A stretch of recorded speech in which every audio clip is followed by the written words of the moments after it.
Praise the lord. నిత్య స్తోత్రార్హుడును నిరంతర పరిశుద్ధుడునైన యేసుక్రీస్తు ప్రభువారి శ్రేష్టమైన పరిశుద్ధ నామమునకు స్తోత్రము కలుగునుగాక. ఆమేన్. ప్రభువునందు ప్రియులారా, ఈ దినము మార్చి 18 మంగళవారపు ఉదయకాలము వేళ దేవుని వాక్యము వింటున్న మీ అందరికీ దేవుని సేవకునిగా నా హృదయపూర్వకమైన శుభములు. ఆయన కనికరము, నిత్య వాత్సల్యత సదాకాలము మీకును మీ కుటుంబములకును తోడయ్యుండి నడిపించునుగాక. ఆమేన్. ప్రతి ఉదయకాలము వేళ దేవుని వాక్యము విని ఆశీర్వదించబడుటకు ప్రభువు మనకు అనుగ్రహించిన గొప్ప ధన్యతను బట్టి దేవునికి మహిమ కలుగునుగాక. రండి, ఈ దినమున దేవుని వాక్యాన్ని చదువుకుని ప్రార్థనపూర్వకముగా వాక్యాన్ని విందాం. కీర్తన గ్రంథము 44వ కీర్తన 14వ చరణం. అన్యజనులలో మమ్మును సామెతకు హేతువుగాను, ప్రజలు తల ఆడించుటకు కారణముగాను మమ్మును ఉంచియున్నావు. ప్రార్థన. సకల ఆశీర్వాదములకు కారకుడవైన మా పరమ తండ్రి, మీకు వందనాలు, స్తోత్రాలు చెల్లిస్తున్నాను. మీ మహాకృపను బట్టి మమ్మలను ప్రేమిస్తూ ఈ దినమున సజీవులుగా ఉంచినందుకు స్తోత్రాలు. దేవా, చదవబడినటువంటి లేఖనము ద్వారా మాతో మాట్లాడండి. మీరు మాట్లాడుతుండగా వినగలిగిన మనస్సు మాకు అనుగ్రహించండి.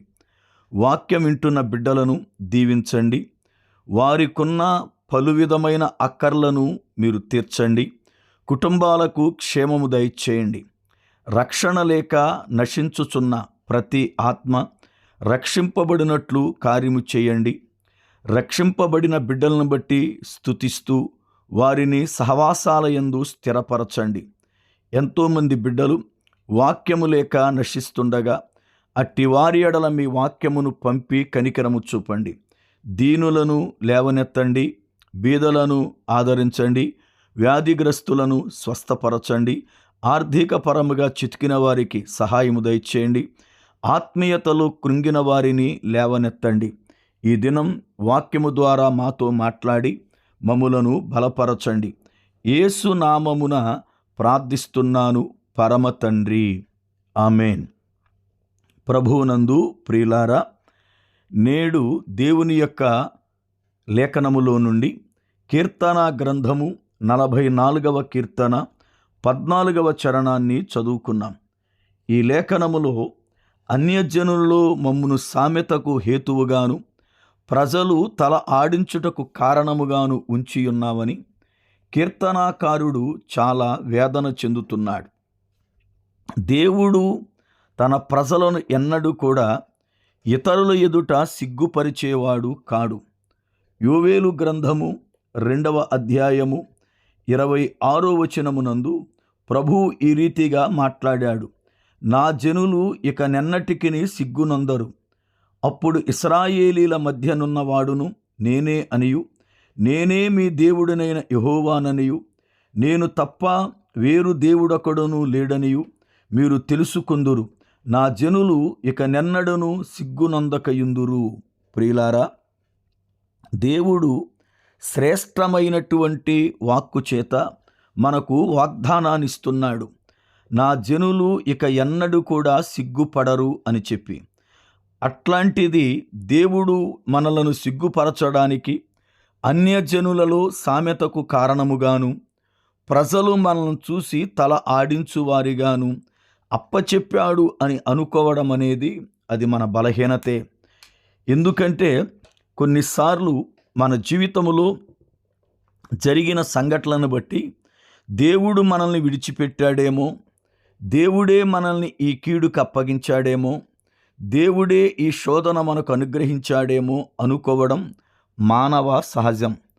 అయితే దేవుడు ఎవరిని కూడా ఊరకనే ఏ శోధనకు కానీ, ఏ కీడునకు కానీ, ఏ అపాయమునకు కానీ అప్పగించడు. కారణం, ఒక వ్యక్తి రక్షింపబడిన తరువాత అతడు క్రీస్తులో భద్రపరచబడుతున్నాడు. యోధా పత్రిక మొదటి 1-2 వచనాలు చదువుతున్నప్పుడు యోధా భక్తుడు చెప్పిన మాటలు మనకు అర్థమవుతున్నాయి.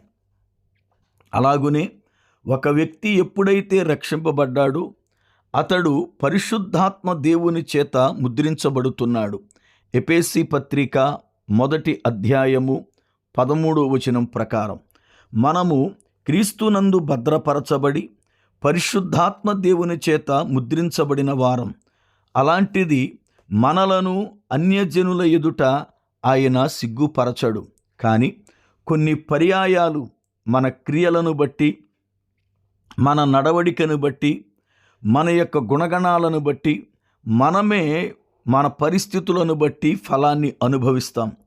మన క్రియల ద్వారా మనము చేసిన పనులను బట్టి దేవుడు మనలను వాటికి అప్పగిస్తాడే తప్ప ఆయన ఎన్నడూ కూడా తన పిల్లలను సిగ్గుపరచువాడు కాడు. మన కొరకు తన సర్వస్వాన్ని విడిచిపెట్టి తాను తన ప్రాణాన్ని అర్పించినటువంటి ప్రభువు మనలను ఎంతగానో ప్రేమిస్తున్నటువంటి వాడు. తల్లి ఒకనిని ఆదరించినట్లు నేను మిమ్మును యెరూషలేములోనే ఆదరిస్తాను అని యెషయా గ్రంథం 66వ అధ్యాయం 13వ వచనములో ఆయన మాటిచ్చాడు. తల్లివలే ఆదరించే ప్రభు మనలను ఎదుటవారి ఎదుట చులకనగా చూడ్డానికి, ఎదుటవారు మనల్ని చూచి తల ఆడించడానికి ఎంత మాత్రమును కూడా అప్పగించాడు. మన నిందలను భరించిన వాడాయన. యెషయా గ్రంథం 53వ అధ్యాయం మనం చదువుతున్నప్పుడు మన వ్యసనములను భరించాడని, మన రోగములను వహించాడని, ఆయన పొందిన దెబ్బల చేత మనకు స్వస్థత కలుగుతుందని ఎన్నో విషయాలను పరిశుద్ధాత్మ దేవుడు నేర్పుతున్నాడు. అలాంటిది మనలను ఆయన అవమానమునకు గాని, మనల్ని చూచి ఇతరులు సామెతలు చెప్పుకునేటట్లు గాని ఎన్నడూ కూడా ఆయన అప్పగించాడు. మన పరిస్థితులను బట్టి మనమే వేదన చెందుతూ దేవుడు నన్ను ఇలా ఎందుకు చేశాడు అని ప్రియులారా కృంగిపోతూ ఉంటాం. అయితే ప్రభువు పైన విశ్వాసముంచి ప్రభువులో సాగుతున్న ప్రతి బిడ్డను ఆయన హెచ్చించి అనేకుల ఎదుట తనను ఘనపరిచి ఆయన ఘనపరచబడడానికి ఇష్టపడతాడే తప్ప ఎన్నడూ కూడా మనలను అవమానపరచడానికి అప్పగించి ఆయన అవమానం పాలు పొందడు. మనం అవమానపరచబడితే ఆయన అవమానం పొందినట్టే కదా. ఎందుకంటే ఆయన మన ప్రభువు, మన రక్షకుడు, మనము ఆరాధిస్తున్నటువంటి దైవం ఆయనే. ప్రియులారా, దేవునిని అపార్థము చేసుకునే కన్నా నా జీవితములో ఇలా జరగడానికి కారణమేమిటి? నేను ఎక్కడ దేవుని నుండి తొలగిపోయాను? నేను ఏ పరిస్థితులలో దేవుని నుండి దూరమయ్యాను? లేక ఈ అవమానం, ఈ నింద, ఈ కీడు నా జీవితములో ఎందుకు కలిగింది అనేది పరిశీలించుకోవాలి. చాలాసార్లు మా మీదకి శోధనొచ్చింది అని మనం చెబుతూ ఉంటాం. కానీ దైవ గ్రంథమును బట్టి శోధన మన మీదకు రాదట, మనమే వెళ్ళి శోధనలు పడతామని మత్తయి సువార్త 26వ అధ్యాయం 41వ వచనములో ప్రభు సెలవిచ్చారు. మీరు శోధనలో పడకుండు నిమిత్తం మెళుకువ కలిగి ప్రార్థన చెయ్యండి అన్నారు. అంటే మనము మెళుకువ లేకపోవడం వల్ల, ప్రార్థించలేకపోవడం వల్ల మనకు మనమే వెళ్ళి శోధనలో పడుతున్నామే తప్ప ఏ శోధన మన మీదకు రావటం లేదు.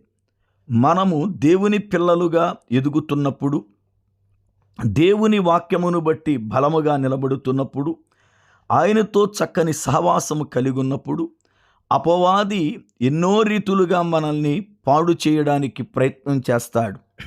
ఎన్నో రీతులుగా అవమానపరచడానికి ప్రయత్నం చేస్తాడు. ఎన్నో రీతులుగా దేవుని నుండి మనల్ని దూరం చేయడానికి లోక సంబంధమైనటువంటి మాలిన్యాన్ని మన పైన విసురుతాడు. అయితే దేవుని బిడ్డలుగా వాటన్నిటినీ తాళుకొని నిలబడి వాక్యమనే ఖడ్గము చేత వాటిని ఛేదిస్తూ విశ్వాసయాత్రలో ఒక గొప్ప యోధునిగా, యూరునిగా నీవు సాగిపోవాలి. కృంగిపోకూడదు. చాలాసార్లు చిన్న చిన్న వాటికి మనం కృంగిపోతాం. అది అపవాది పెట్టేటువంటి బలహీనత. కారణం, మనల్ని ఏ రీతిగానైనా గాయపరచాలని, మన హృదయాన్ని ఏ రీతిగానైనా నొప్పించి బాధపరచాలని, దేవుని నుండి మనల్ని ఎడబాసేటట్లుగా చేయాలని, ఎన్నో నిందల చేత, అవమానాల చేత, ఇతరుల దూషణల చేత మనల్ని అవహేళన చేయిస్తూ ఉంటాడు. దేవుని బిడ్డలుగా మనము వాటిని గుర్తించి వాక్యము చేత వాటిని మనము ఛేదిస్తూ ప్రార్థనాపూర్వకముగా విశ్వాసమును కలిగి మనము జీవించినప్పుడు దేవుడే అద్భుతమైన కార్యములు మన జీవితములో చేస్తాడు. ప్రియులారా, నీకు కలిగిన అవమానం, నీకు కలిగిన నింద ప్రభువు తొలగించి వాటన్నిటిని బట్టి నిన్ను నీ స్థానములోనే హెచ్చిస్తాడు. నిన్ను అవమానమునకు అప్పగించువాడు కాడు. నీ అవమానమును, నీ నిందను ఆయన భరించి ఆయన శ్రేష్టమైన కృపను నీకు అనుగ్రహించాడు. అందుకే నీ కొరకై సిలువలో తన రక్తాన్ని కార్చి ప్రాణాన్ని పెట్టి వెల ఇచ్చి నిన్ను సంపాదించుకున్నాడు. నీవు ఆయన సొత్తు, ఆయన జ్యేష్ఠత్వం, ఆయన కన్నటువంటి బిడ్డవు నీవు.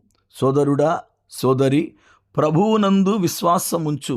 జరుగుతున్న విపత్తులను బట్టి, లోక సంబంధమైనటువంటి కార్యాలను బట్టి కృంగిపోక ఆధ్యాత్మికముగా ఎదిగి ఫలించడానికై సిద్ధపడినప్పుడు మనము, మన కుటుంబాలు ఎంతో ఆశీర్వాదకరముగా దీవించబడతాయి.